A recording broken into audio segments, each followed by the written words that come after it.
Let me absolutely say that as a general statement, I don't tend to enjoy stealth-oriented titles. It isn't that I'd accuse them of being bad. It's just that I understand that overall my level of patience simply isn't an ideal match for them. That said, depending on the mix of play to go with it, there can be stealth titles that I find compelling.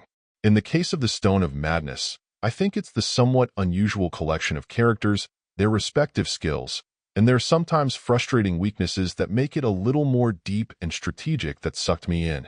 Part of what gives the game its distinct flavor absolutely has to do with its setting, an 1800s monastery which is pulling double duty as an asylum. It's within this pretty unique location that you'll assemble your team of distinct individuals, each with their own specific skills and limitations, in the hopes of discovering the monastery's dark secrets and the means of escape.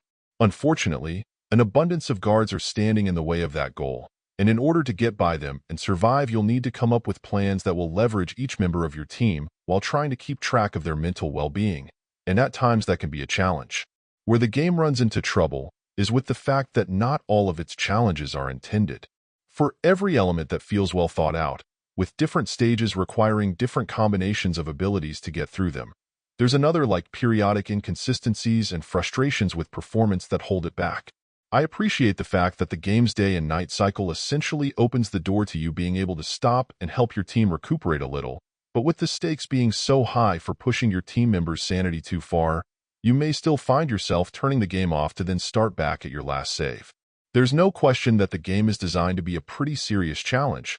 It just would have been nice if that could have remained at a strategic level, not additionally subject to some of the game's whims and execution.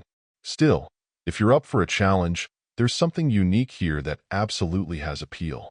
In order to survive, you'll need patience, an ability to carefully scour what's in front of you for each scenario to work out how best to proceed, and likely a fair amount of understanding for problems that can arise with complex and layered game design. My hope is that a patch or two can ease some of the rough edges, but I can appreciate the earnest effort here to bring something that feels distinctive to the crowded Switch eShop. Overall, my final score for the game ended up being a 7.6. And if you're interested in picking it up, it's currently available on the Switch eShop for $29.99. Thank you for taking the time to listen to this review. And if you'd like more information or ideas of indie games worth checking out on Switch, be sure to click on the link provided in the description. Until next time.